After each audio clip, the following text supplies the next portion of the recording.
미디안 정벌. 사사기 8장 1절에서 21절 말씀입니다. 에브라임 사람들이 기드온에게 이르되 내가 미디안과 싸우러 갈 때에 우리를 부르지 아니하였으니 우리를 이같이 대접함은 어찌 됨이냐 하고 그와 크게 다투는지라. 기드온이 그들에게 이르되 내가 이제 행한 일이 너희가 한 것에 비교되겠느냐. 에브라임의 끝물 포도가 아비에셀의 만물 포도보다 낫지 아니하냐. 하나님이 미디안의 방백 오렙과 스앱을 너희 손에 넘겨주셨으니 내가 한 일이 어찌 능히 너희가 한 것에 비교되겠느냐 하니라. 기드온이 이 말을 하매 그때에 그들의 노여움이 풀리니라. 기드온과 그와 함께한 자 300명이 요단강에 이르러 건너고 비록 피곤하나 추격하며 그가 숫곳 사람들에게 이르되 나를 따르는 백성이 피곤하니 청하건대 그들에게 떡덩이를 주라. 나는 미디안의 왕들인 세바와 살문나의 뒤를 추격하고 있노라 하니 숫곳의 방백들이 이르되 세바와 살문나의 손이 지금 내 손 안에 있다는 거냐. 어찌 우리가 내 군대에게 떡을 주겠느냐 하는지라. 기드온이 이르되 그러면 여호와께서 세바와 살문나를 내 손에 넘겨주신 후에 내가 들가시와 찔레로 너희 살을 찢으리라 하고 거기서 분우엘로 올라가서 그들에게도 그같이 구한즉 분우엘 사람들의 대답도 숫곳 사람들의 대답과 같은지라. 기드온이 또 분우엘 사람들에게 말하여 이르되 내가 평안히 돌아올 때에 이 망대를 헐리라 하니라. 이때에 세바와 살문나가 갈골에 있는데 동방 사람의 모든 군대 중에 칼든 자 12만 명이 죽었고 그 남은 15,000명 가량은 그들을 따라와서 거기에 있더라.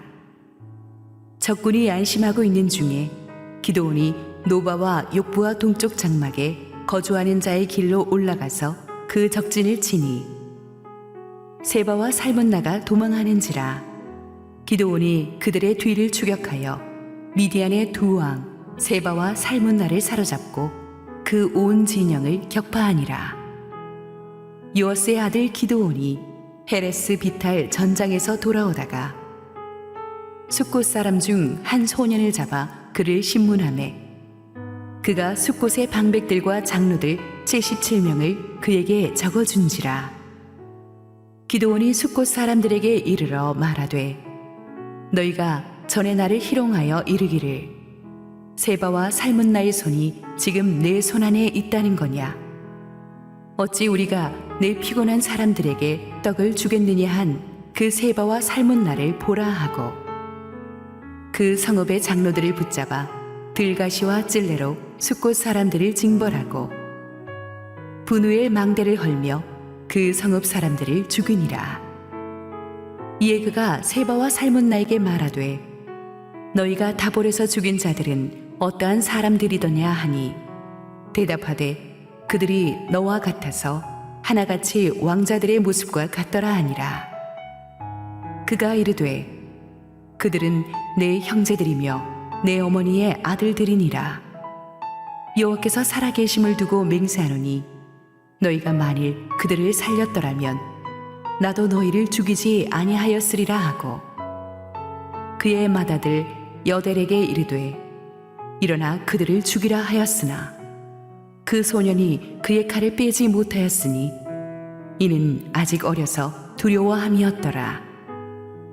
세바와 살문나가 이르되 내가 일어나 우리를 치라. 사람이 어떠하면 그의 힘도 그러하니라 하니 기드온이 일어나 세바와 살문나를 죽이고 그들의 낙타목에 있던 소승달 장식들을 떼어서 가지니라. 할렐루야. 우리 하나님께 감사와 영광의 박수를 올려드리겠습니다. 폭염 속에서도 하나님께서 우리에게 특별한 은혜를 주셔서 또 우리 예배 자리에 나오게 하시니 너무 감사합니다. 우리 함께 기도하시고 하나님 말씀 보겠습니다. 사랑하는 아버지, 은혜를 감사합니다. 부족한 종을 감추시고 오늘 우리 주님께서 주시고자 하는 말씀을 주시옵소서. 예수님 이름으로 기도했습니다. 아멘. 야구에서 보면은 굉장히 중요한 포지션인데 사람들이 잘 인식하지 못하는 곳이 있습니다. 그것은 경기 후반부에 투입되는 마무리 투수입니다. 사람들은 선발 투수를 주목하지만 선발이 아무리 잘 던지고 내려가도 7, 8회 마무리가 무너지면 경기를 완전히 내주게 되죠. 그래서 야구에서 대부분의 역전 점수들은 7, 8회에 많이 나곤 합니다. 인생도 그렇습니다. 화려한 시작보다도 정말 중요한 것이 마무리입니다. 좋은 대학 들어가고 최연소 합격하고 이런 게 화려해 보이지만 그 사람이 30대, 40대, 50대, 60대 끝까지 마무리를 어떻게 하는가를 지켜볼 필요가 있습니다. 전쟁에서는 특히 그렇습니다. 초전에서 승리했다고 끝까지 방심하지 않고 전투를 마무리하지 않으면 다시 전열을 정비한 적군에게 아주 낭패를 보기 십상이죠. 그래서 이 기드온의 오늘 우리가 다루고자 하는 마무리 전투가 중요한 것입니다. 겨우 300용사로 13만 5천의 대군을 괴멸시켰지만 기드온은 이 마무리를 확실히 하지 않으면 화근의 불씨가 반드시 살아난다는 것을 알고 있었습니다. 미디안 군대는 날이 밝아왔을 때 비로소 자신들이 서로 죽고 죽이는 어리석은 짓을 저질렀음을 알게 되었습니다. 그러나 이미 대부분의 병력이 괴멸된 상태였죠. 하지만 그래도 그들은 이제 살겠다고 남은 병력을 수습해서 필사적으로 남하해서 요단강을 건너서 도망가려고 합니다. 기드온은 이 도망가는 적들을 끝까지 추격합니다. 사사기 7장 23절 이스라엘 사람들은 납달리와 아셀과 온 므낫세에서부터 부름을 받고 미디안을 추격하였더라. 여기서 이스라엘 사람들이라 함은 처음에 기드온에게 왔던 3만 2천 명 기억하시죠? 그 사람들을 말하는 거예요. 비록 하나님의 두 번의 테스트로 300명만 남고 다 돌아가긴 했지만 그들은 완전히 돌아가지 않고 기다렸다가 기드온의 두 번째 부르심을 받고 다시 와서 적을 추격해서 섬멸하는 일에 합류합니다. 하나님께서 보니까 항상 우리에게 두 번의 기회를 주시는 것 같습니다. 기드온이 이 납달리와 아셀과 므낫세 그 적이 퇴조로 하는 경로에 있는 모든 형제들을 싸움에 동참시켰다는 점이 중요합니다. 하나님 나라의 운명이 걸린 영적인 전쟁을 하는 데 있어서 빈둥거려도 되는 사람, 빠져도 되는 사람은 하나도 없습니다. 나 하나쯤이야 그래도 되는 사람도 없습니다. 모두의 힘을 쏟아 넣어야만 이 전쟁을 매듭지을 수가 있습니다. 기드온이 용감했지만 300군사만 가지고 어떻게 이 많은 대군을 전멸시키겠습니까? 우리 모두가 힘을 합쳐 넣어야 돼요. 우리 교회만 가지고 한국과 세계를 복음화한다는 건 불가능합니다. 부흥하는 한국의 어떤 교회도 그렇게 할 수 없습니다. 모든 하나님의 교회들이 교파와 교단을 초월하고 지역 감정을 초월하고 개교의 이기주의를 초월해서 힘을 합쳐야만 우리는 마지막 시대에 주님 다시 오시기 전에 영적인 전쟁을 마무리 줄 수가 있을 것이라고 봅니다. 성경은 특히 납달리, 아세, 이 므낫세 세 지파가 적을 섬멸하는 데 아주 중추적인 역할을 했다는 것을 강조합니다. 하나님의 나라는 참 정확하게 헌신자들의 이름을 기억합니다. 그래서 성경에서는 누가 참전했고 누가 빠졌는지 정확하게 기록하잖아요. 그러므로 여러분 사람이 알아주지 않아도 걱정하지 마십시오. 보이지 않는 곳에서 보시는 성령께서 보고 계십니다. 우리가 하나님께서 우리에게 주신 은사와 시기에 따라서 어떤 때는 영적인 전쟁의 중심에 우리가 서야 될 때가 있어요. 하나님이 보시기에 어떤 역사적인 순간에 어떤 사람을, 어떤 교회를, 어떤 나라를 하나님의 나라 역사의 중심에 세우는 때가 있습니다. 그 사명을 맡기기 위해서 하나님이 은혜와 축복도 주십니다. 19세기에는 대영 제국의 힘이 강했습니다. 경제적으로 군사적으로 세계 최고였죠. 그래서 그때 영국의 젊은이들이 세계 선교를 가장 많이 나갔어요. 19세기 말부터는 미국이었습니다. 그래서 미국의 젊은이들이 선교사로 많이 나갔습니다. 이제 20세기 후반부터는 한국이었죠. 그래서 미국 다음으로 많은 개신교 선교사가 이 작은 나라에서 나갔습니다. 그거 하라고 하나님께서 한강의 기적도 주시고 우리나라에 복을 많이 주셨어요. 사명을 위해서 하나님이 은혜와 축복을 주십니다. 지금까지 우리가 살펴본 사사기의 역사를 보면 감독은 하나님이시지만 주연 배우는 항상 바뀐다는 것을 알 수가 있었죠. 처음 사사 온니엘은 유다 지파였습니다. 그때는 그래서 유다가 전쟁의 중심에 서 있었습니다. 왼손잡이 사사 에웃은 베냐민 지파였습니다. 그때는 베냐민이 선봉이었습니다. 이제는 기드온입니다. 기드온은 므낫세 지파이기 때문에 이제는 므낫세 지파가, 그리고 그 이웃에 있는 납달리 아세 지파가 와서 전쟁의 핵심 역할을 하게 됩니다. 하나님께서는 때와 상황에 따라서 누구든지 쓰실 수 있습니다. 하나님의 촛대는 계속해서 이동합니다. 그러므로 우리가 하나님이 써주실 때 감사하게 정말 적극적으로 나서야 돼요. 그리고 교만하면 안 돼요. 하나님은 누구든지 쓰실 수가 있기 때문이죠. 우리가 괜히 자기 도취에 빠질 일이 없습니다. 하나님의 일을 할 수 있는 기회가 항상 오는 게 아닙니다. 여러분 앞으로 하나님의 초대장이 올 때 여러분은 망설이지 말고 뒤로 미루지 말고 힘을 남겨두지 말고 Yes sir, 그 부르심에 응답하기를 바랍니다. 지금 세상이 어둠으로 가득합니다. 이 어둠이 가득한 시대에 하나님의 교회가 다시 한번 기지개를 펴고 복음을 전해야 하는데 우리 교회를 하나님께서 기드온처럼 쓰시기를 원하신다고 믿습니다.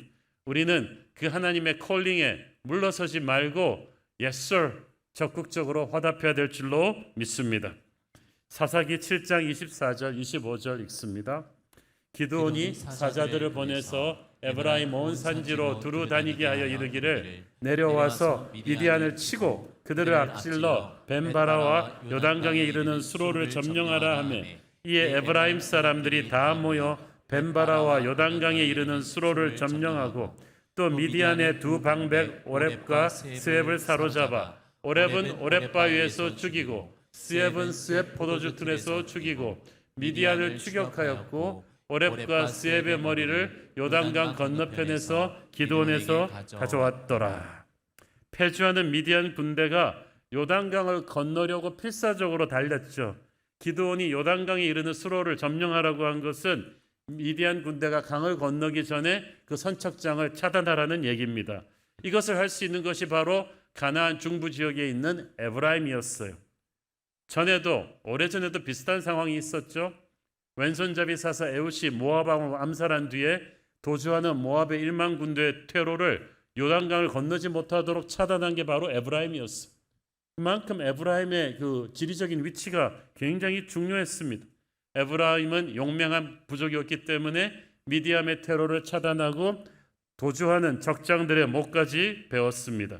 이 오렙과 스웹을 오렙 바위에서 죽였다는 것은 바위 이름이 자기 이름이 붙어있을 정도로 적장 양명 높은 사람들이었다는 얘기죠. 이들을 다 죽여서 이제 그 목을 베어서 돌아왔습니다.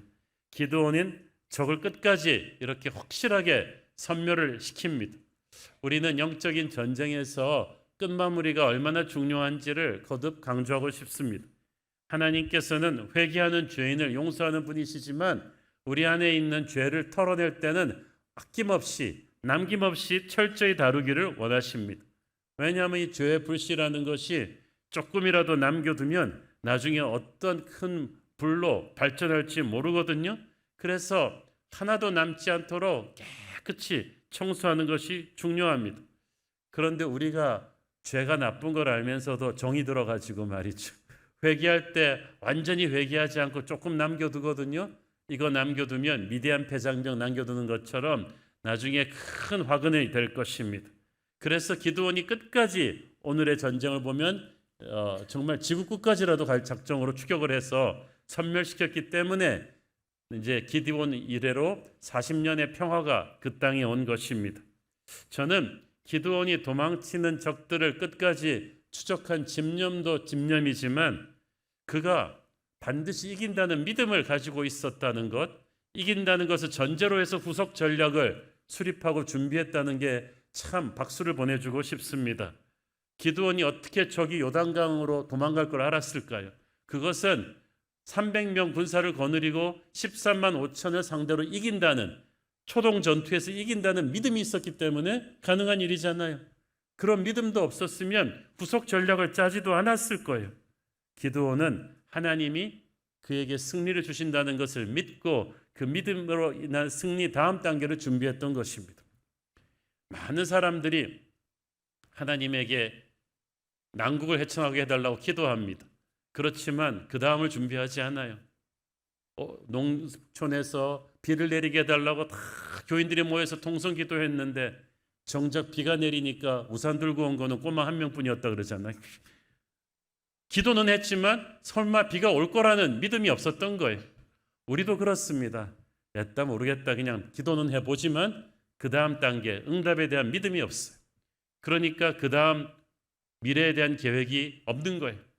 여러분의 미래에 대한 어떤 계획이 있습니까? 안 된다는 불신의 계획을 짜십니까? 아니면 하나님이 승리를 주실 것을 믿고 그 다음 단계를 준비하십니까? 기드온은 믿음에 근거한 지혜를 가지고 그 다음 단계를 준비했습니다. 우리도 우리의 미래를 향해 지금 아무리 어렵다 할지라도 하나님이 승리를 주실 것을 믿고 그 다음 단계를 준비하는 지혜가 있기를 바랍니다. 에브라임 지파가 그래서 기드온의 요청에 따라 도주하는 미디안 군대를 괴멸시키고 두 방백의 목을 베어오는 큰 전공을 세웠잖아요. 그러면은 굉장히 같이 이제 축배를 들 일인데 뜻밖의 상황이 터졌어요. 승리를 축하해야 되는 그 자리에 모두 앞에서 이 에브라임의 지도자들이 기드온에게 노골적으로 불만을 표시합니다. 1절 에브라임 사람들이 기드온에게 이르되 내가 미디안과 싸우러 갈 때에 우리를 부르지 아니하였으니 우리를 이같이 대접하면 어찌 됨이냐 하고 그와 크게 다투는지라. 어째서 처음부터 우리를 전쟁에 참여시키지 않았느냐. 처음부터 했더라면 우리가 더 큰 공을 세울 수 있었을 텐데. 참 이 에브라임 지파의 어이없는 불만은 그동안 쌓여온 그들의 자존심, 경쟁의식 때문입니다. 원래 기드온이 속한 므낫세 지파하고 에브라임 지파는 형제 지파예요. 요셉의 아들이 므낫세와 에브라임이거든요. 그런데 원래 므낫세가 장자였지만 하나님께서 야곱을 통해서 에브라임을도 축복하셨었어요. 그래서 에브라임 지파에서 여호수아도 나왔고 여호수아를 중심으로 약속의 땅을 정복할 수 있었던 거죠. 그래서 항상 에브라임 지파는 우리가 그래도 여호수아의 후예, 우리가 12지파의 중심이야. 그런 프라이드가 있었어요. 므낫세는 그래도 한 수 접어주는 아우야. 그런데 그 므낫세 지파의 기드온이 승리의 주역이 된 거예요. 그리고 그 퇴조하는 그 미디안 방백들의 목을 베어 와봤는데도 뭐 승리의 자리에는 전부 하나님과 기드온의 이름밖에 안 부르니까 이들은 에브라임 지파가 자존심이 상했어요. 그래서 괜히 기드온한테 화풀이를 한 거예요. 왜 처음부터 우리를 안 불렀냐 전쟁에. 이게 말도 안 되는 소리인 게 기드온이 꼭 불러야 옵니까? 지금 13만 5천여나 되는 적군이 정말 이스라엘을 유린하기 위해서 몰려온 걸 모르는 사람이 누가 있어요? 그런데도 그들은 처음에는 몰라서 안 온 게 아니라 이건 승산이 없는 싸움이라고 생각해서 다른 12지파들처럼 7년간 미디안의 앞지 앞에서 숨도 못 쉬었던 다른 12지파들처럼 감히 그들과 맞서 싸울 생각도 못했던 거죠. 에브라임도 마음만 먹었으면 충분히 올 수 있었죠. 그런데 처음에는 싸울 용기가 없어서 웅크리고 있다가 기드온이 300군대로 미디안을 패배시켜 줬으면, 그래서 나중에라도 이 전쟁에 합류해서 도망가는 적의 방백들의 목을 베게 해 주었으면 기드온한테 엎드려 절이라도 해야죠. 뒤늦게라도 참여시켜 줬으니까. 그런데 오히려 기드온을 향해서 왜 우리를 처음부터 안 불렀어? 왜 네가 공을 독차지하는 거야? 라고 하는 것은 이 다른 형제들과 더 인정받는 것을 시기하는 마음에서 비롯된 거죠. 이 에브라임은 이스라엘을 위해 역사하신 하나님의 손길을 보지 못하고 승리의 주역인 기드온의 영광만 보았기 때문입니다. 이것은 오늘날 교회가 하나 되지 못하고 자꾸 분열되는 이유이기도 합니다. 모든 일을 이루시는 분은 하나님이시죠. 하나님께서 부흥을 일으키시는데 그걸 위해서 누구든 쓰실 수 있으십니다. 때로는 장로교단을 쓸 수도 있고, 때로는 침례교단을 쓸 수도 있고, 때로는 감리교단을 쓰실 수도 있고, 때로는 순복음을 쓰실 수도 있죠. 그때마다 우리는 쓰임받는 선봉의 형제들을 축복하고 그들과 함께 연합전선을 구축해야 되는데 하나님의 섭리에 대해 무지하면 에브라임처럼 괜히 쓸데없는 심통을 부리게 되는 거죠. 사실 우리가 기드온이었다면 대단히 불쾌했을 것입니다. 아니, 다 차려놓은 밥상에 숟가락 올려놓게 해줬더니 뭐 이제 와서 왜 자기를 처음부터 부르지 않았느냐고 얼마나 기드온이 참 불쾌했겠어요. 그런데 기드온이 역시 큰 인물이죠. 2절 3절 읽습니다. 기드온이 그들에게 이르되 내가 이제 행한 것이 너희가 한 것에 비교되겠느냐? 에브라임의 끝물 포도가 아비에셀의 만물 포도보다 낫지 아니하냐? 하나님이 미디안의 방백 오렙과 스엡을 너희 손에 넘겨주셨으니 내가 한 일이 어찌 능히 너희가 한 것에 비교되겠느냐 하니라. 기드온이 이 말을 하매 그때 그들의 노여움이 풀리니라. 여기서 끝물 포도란 처음 포도, 만물 포도를 수확한 뒤에 별 쓸모없이 남겨진 찌꺼기 포도를 말합니다. 전쟁의 막바지에 참여했지만 적의 퇴로를 차단하고 적의 방백들의 목을 벤 에브라임들, 당신들의 공로가 처음에 전쟁을 승리한 내 공로보다 훨씬 큽니다 라고 하면서, 그렇지만 하나님께서 이렇게 다 하신 것입니다. 우리가 영광을 돌려야 될 분은 하나님이십니다 라고 깨우쳐 준 거예요. 에브라임은 기드온이 이렇게 자기를 낮추고 나오니까 더 이상 화를 낼 수가 없었어요. 거기서 더 화를 냈다간 지켜보는 이스라엘 지파들 앞에서 오히려 자기들이 못난이가 되고 말거든요. 에브라임 지파의 말도 안 되는 이 불만과 트집은 기드온의 이 겸손으로 인해서 무마되었습니다. 사실 뭐 말도 안 되죠. 기드온의 처음 승리가 없었다면 어찌 에브라임의 마무리 승리가 있겠습니까? 그럼에도 불구하고 자기를 낮추고 에브라임을 높여준 것은 이 기드온이 얼마나 성숙한 믿음의 사람이었는가를 보여줍니다. 여러분, 교회 안에서 형제들끼리 싸울 때 보면요, 둘 다 성숙하지 못해서 그래요. 한쪽이라도 성숙했다면 그렇게 되지 않습니다. 성숙한 사람은 져주는 쪽이에요. 자기를 낮추는 쪽이에요. 기드온은 영적으로 미성숙한 사람들의 불평을 같은 방식으로 따지면서 논쟁하지 않았습니다. 오히려 겸손하게 상대를 높여서 분을 가라앉히고 영적으로 무지한 그들에게 이게 다 하나님이 하신 일이 아닌가를 깨우쳐 주었습니다. 사실 모든 면에서 상대방보다 탁월한 기드온이 이렇게 한다는 것은 쉽지 않아요. 그러나 겸손은 나약한 자가 하는 게 아니라 진짜 영적으로 강한 자만이 할 수 있는 거죠. 더구나 자기를 비방하는 상대를 용납해 준다. 정말 어렵습니다. 성령의 사람이니까 이렇게 할 수 있어요. 자아를 내려놓았기 때문이죠. 만약 기드온이 이렇게 하지 않고 승리한 영웅의 권위로 밀어붙였다면, 에브라임의 태도가 너무 글러먹었다고 이렇게 막 따지고 들었다면 큰 분쟁이 일어났을 것입니다. 에브라임이 여호수아를 배출했던 크고 강한 지파거든요. 기드온은 방금 큰 승리를 이뤄낸 전쟁 영웅이고 만약 이들이 부딪혔다면 큰일 났을 거예요. 기드온이 성령이 주신 지혜와 아량으로 그 갈등의 불을 초기에 꺼버렸어요. 그러니까 이스라엘 안에 내전이 일어나지 않은 것입니다. 기드온이 그렇게 해서 이스라엘 전체를 화목케 합니다. 예수께서 말씀하시기를 화평케 하는 자는 복이 있나니 저희가 하나님의 아들이라 일컬음을 받을 것이다 하고 했어요. 하나님의 아들은 예수님이지 않나요? 화평케 하는 자는 예수의 영을 가진 자다. 예수님이 하시는 일을 하는 자다. 그래서 하나님이 어여삐 보실 것이다 라는 뜻이었어요. 기드온이 적에게는 무서웠지만 형제들에게는 관대했다는 것이 우리에게 시사하는 바가 큽니다. 우리가 지금 보면은 하나님의 교회에서 보면은 적에게 앞에서는 벌벌 떨면서 우리끼리는 너무 많이 싸워요. 그것이 한국교회의 아픔입니다. 우리가 서로 사랑해야 됩니다. 서로 사랑하기 위해서 겸손해야 됩니다. 남을 높여줘야 돼요. 그렇게 해서 교회가 하나가 되게 하는 사람, 그 사람이 진정한 영적인 리더인 줄로 믿습니다. 기드온이 무엇보다도 이렇게 자존심을 버려놓고 에브라임을 높여줘서 이 화평을 추구한 것은 무엇보다도 아직 전쟁이 진행 중이었기 때문이에요. 아직 전쟁이 마무리되지 않았어요. 게다가 에브라임이 지금 나루토를 지켜서 패잔병들을 많이 괴멸시켰지만 에브라임이 그 나루토목을 차단하기 전에 이미 15,000명이나 되는 미디안 군대는 강을 건너버렸어.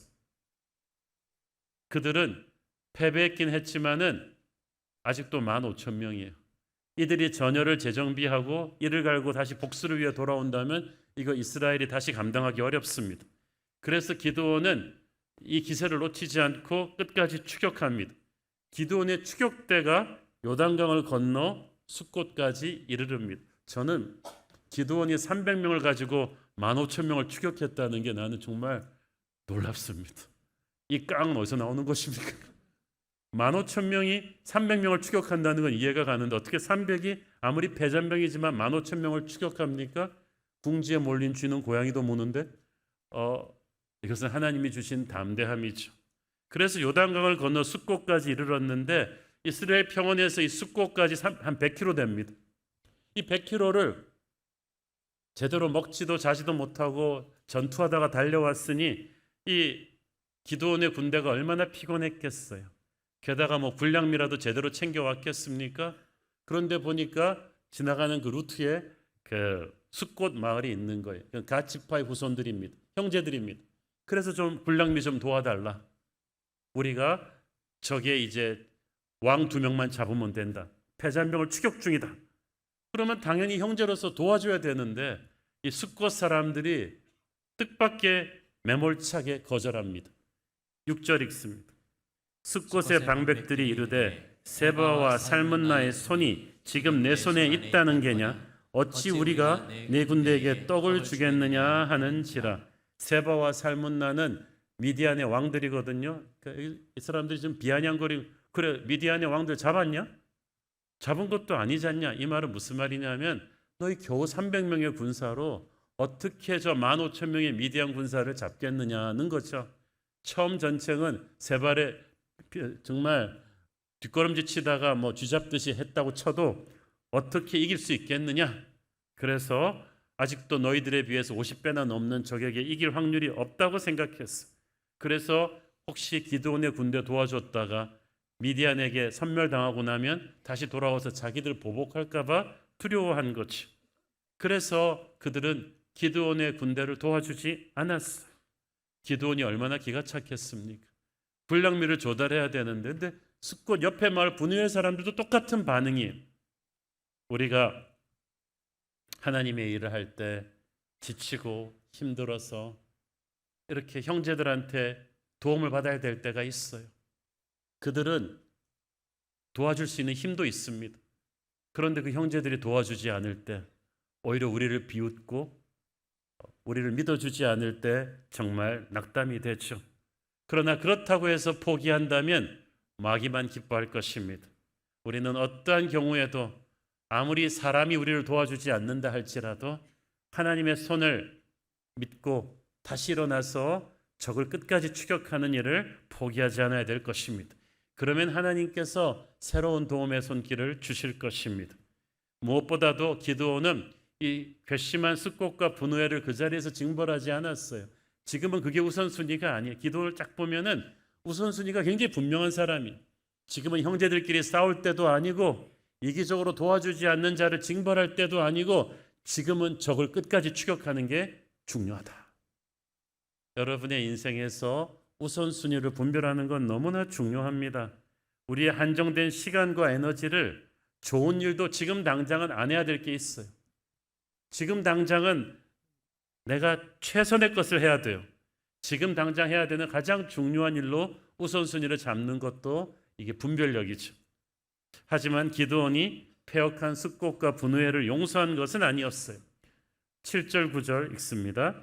기드온이 이르되 그러면 여호와께서 세바와 살문나를 내 손에 넘겨주신 후에 내가 들가시와 찔레로 너희 살을 찢으리라 하고 거기서 분이엘로 올라가서 그들에게도 그같이 구한즉 분이엘 사람들의 대답도 숫곳 사람들의 대답과 같은지라. 기드온이 또 분이엘 사람들에게 말하여 이르되 내가 평안히 돌아올 때에 이 망대를 헐리라 하니라. 승리하고 돌아올 때 너희들을 반드시 징벌할 것이다. 이 경고에도 그들은 회개하지 않습니다. 하나님께서 진짜로 이 미디안을 완전히 섬멸시키고 돌아올 때 이 기드온으로 하여금 숫곳과 분우엘을 심판하게 하셨어요. 이것은 하나님의 심판이 누구에게 내리는가를 지금도 우리에게 알려줍니다. 스콧과 분이엘 같은 사람들이 있습니다. 이 사람들은 대놓고 하나님의 일에 해악을 입히지는 않습니다. 그렇지만 하나님의 일을 해야 되는 형제들이 간절히 그들의 도움을 필요로 할 때에, 하나님이 필요로 하실 때에 하나님의 일에 나서지 않는 사람들입니다. 나중에 그들은 말할 수 있죠. 저희들은 나쁜 일 한 게 없는데요. 하나님을 도와야 될 때 안 도운 게 제일 나쁜 일이에요. 그게 한 달란트 가지고 장사하지 않은 종에게 주는 심판이잖아요. 여러분, 하나님께서 우리를 부르실 때 응답하지 않는 게 제일 나쁜 일이에요. 우리는 아무 때나 하나님의 일을 할 수 있는 게 아니거든요. 나를 구원하신 하나님, 내게 건강 주시고 복 주시고 재물과 재능을 주신 하나님께서 내 그 모든 것을 쓰겠다고 하시는 때가 있어. 그때 내가 물러서면 안 되는 거야. 다 때가 있는데 이스라엘에 수많은 마을이 있었어요. 그렇지만 기드온이 미디안 군대를 추격하는 그 루트에는 숫꽃과 분헬이 있었어요. 그 말은 하나님께서 지금이 바로 너의 때다. 기드온을 도와라. 하나님의 군대를 도와라. 이것은 영광스러운 일이다. 너에게 도울 힘이 있다. 만약 이들이 그렇게 했더라면 이들의 이름은 청사에 기록되었겠죠. 하나님의 나라의 영광스러운 존재로 칭찬받았겠죠. 그러나 그들은 그렇게 하지 않음으로써 기드온의 군대를 큰 공경에 처하게 했고 자기 자신들도 심판받고 맙니다. 이들이 왜 이렇게 했을까요? 미디안의 눈치를 봤기 때문이죠. 이미 15,000명밖에 남지 않은 패잔병 미디안이지만 그래도 기드온의 군대보다 강하다고 생각했어요. 그래서 기드온의 군대가 그들을 이길 거라고 믿지 않았기 때문에 선뜻 나서지 않은 거죠.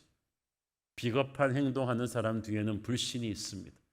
하나님이 예비하신 승리가, 축복이, 거기에 대한 확신이 있다면 결코 이렇게 비열하게 나오지 않아요. 믿음이 있는 사람은 비겁하지 않아요. 믿음은 아직 이루어지지 않는 미래를 하나님의 승리라고 딱 보는 사람이잖아요. 그럼 하나님 편에 서야죠. 미디안은 세상 권세를 상징합니다.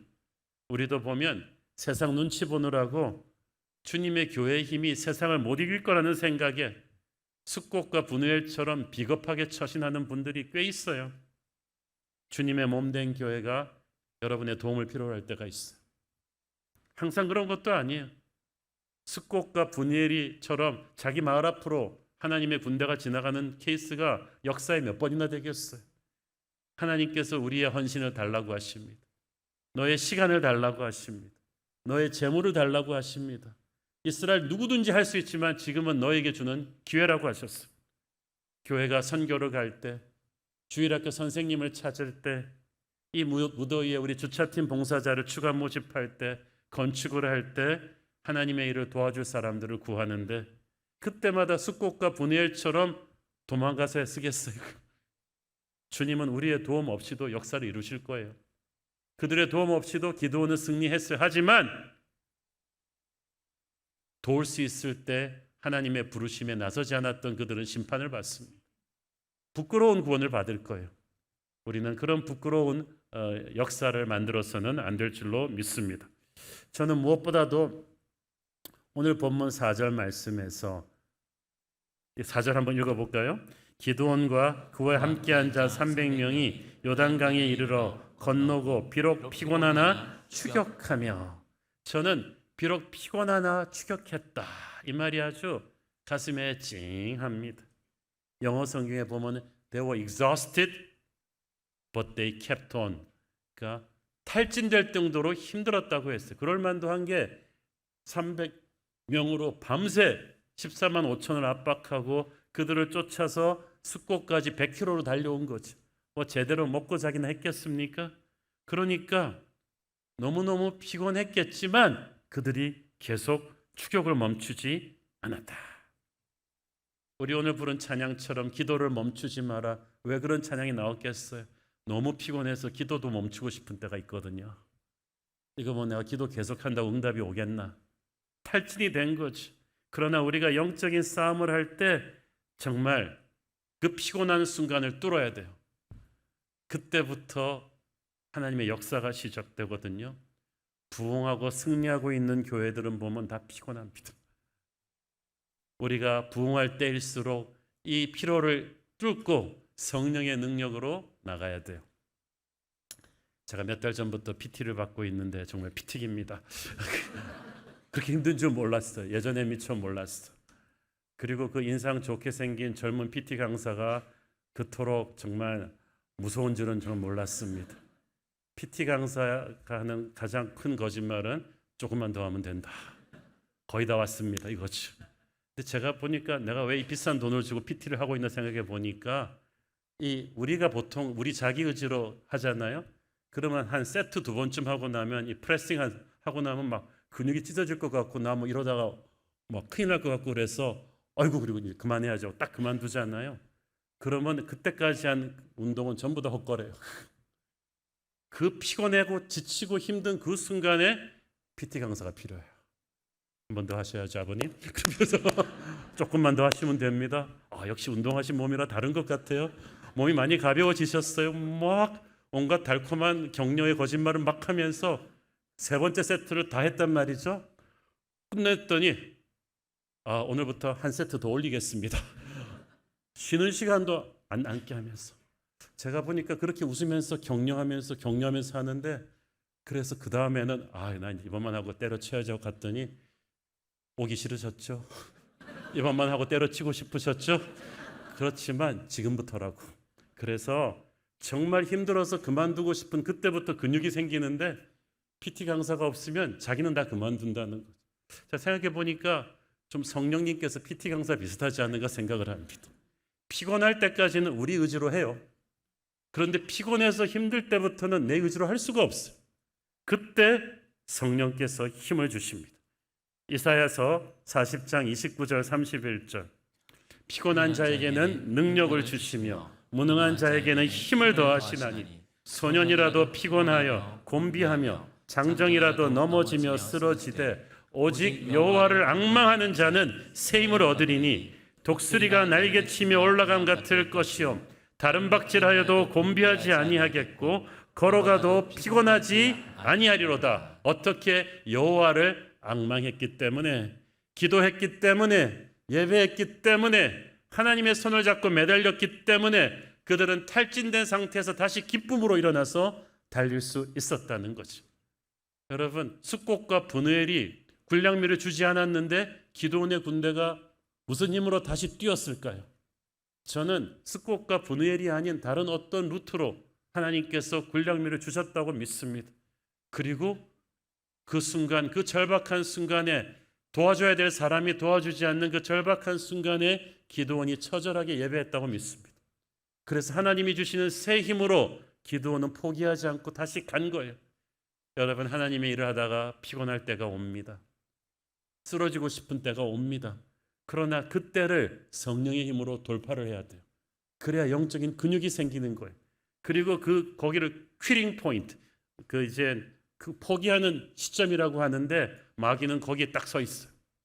거기를 돌파할 수 있는 힘이 성령의 힘인 줄 믿습니다. 기드온이 거기를 이렇게 돌파한 거예요. 그리고 마침내 적을 따라잡았어요. 10절 11절 기가 막힌 말씀이 나옵니다.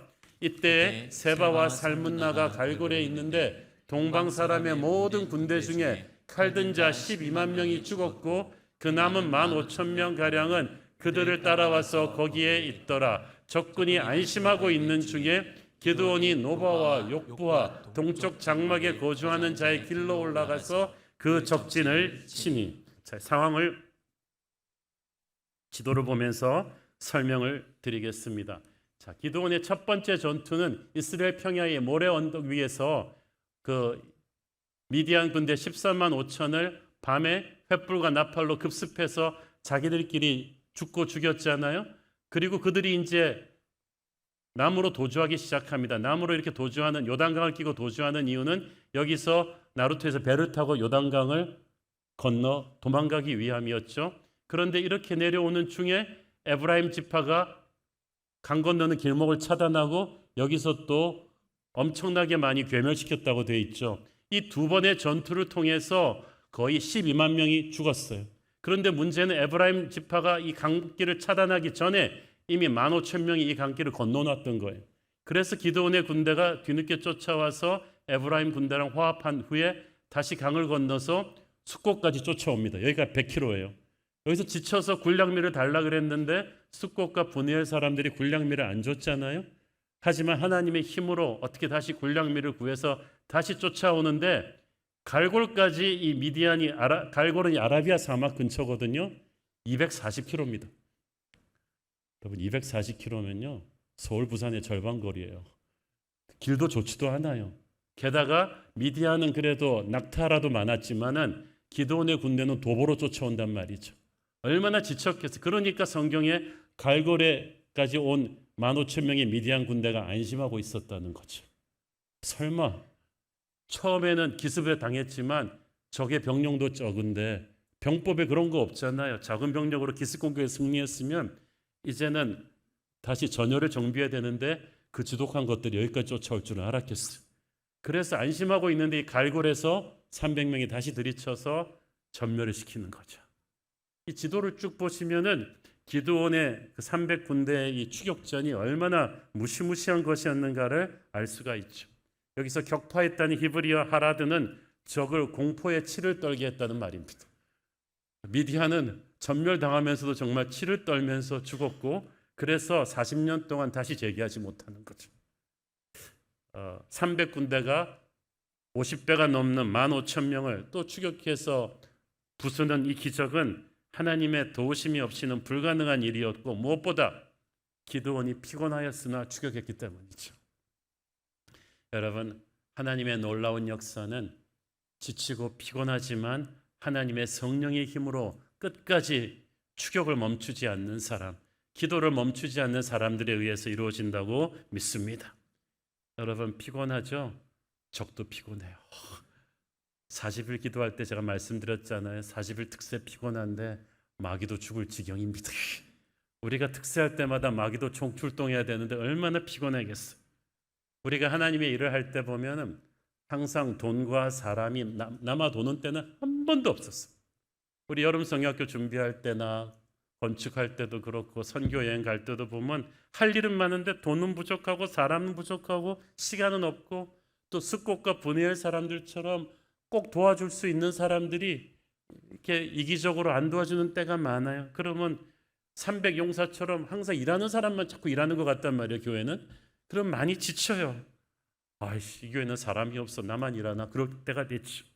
그렇지만 그게 하나님의 용사들의 운명이에요. 기독교 2000년 동안 항상 그랬어요. 하나님의 일은 항상 하는 사람이 해요. 돈이 부족하고 사람이 부족하고 건강도 안 좋을 때 하는데 그래도 그 과정에서 하나님이 기적 같은 은혜를 주시는 줄 믿습니다. 바울을 보세요.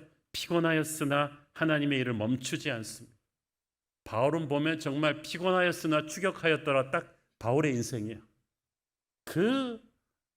예수님 믿고 나서 그 사람이 30대 한 초반에 예수를 믿었는데 그 다음부터 남은 생애 30년을 어떻게 삽니까?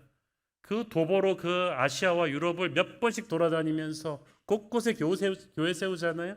교회 세우고 텐트 메이킹 이중직하면서 제자 훈련하고 그 다음에 목회 서신 쓰고 그 와중에서 수많은 사람들한테 돌팔매질 당하고 욕먹고 믿었던 사람한테 배신당하고 돈이 없어가지고 곳곳에 헌금을 구하고 감옥에 갇히고 평생 몸에 달고 사는 지병까지 있었는데 피곤한 사람이에요. 그러나 그는 추격했더라.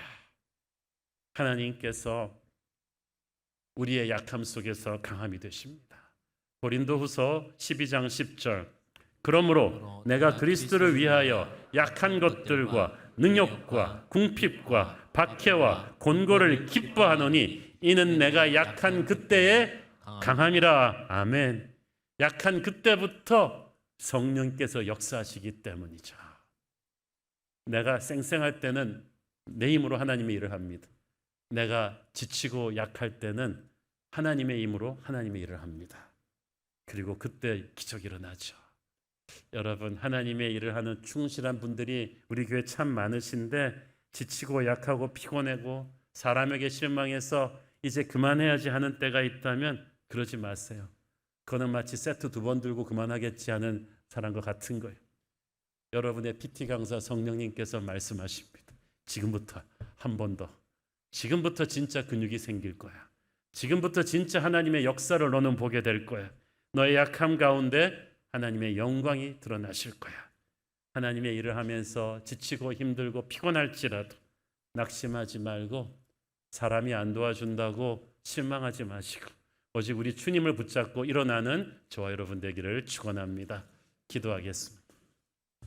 주님 은혜를 감사합니다. 우리가 하나님의 일을 하면서 기드온의 300용사처럼 중간에 피곤하고 지치고 사람이 도와주지 않고 믿어주지 않는 때가 있지만 우리 하나님을 믿으며 새로운 힘으로 일어나게 하옵소서. 예수님 이름으로 기도했습니다. 아멘.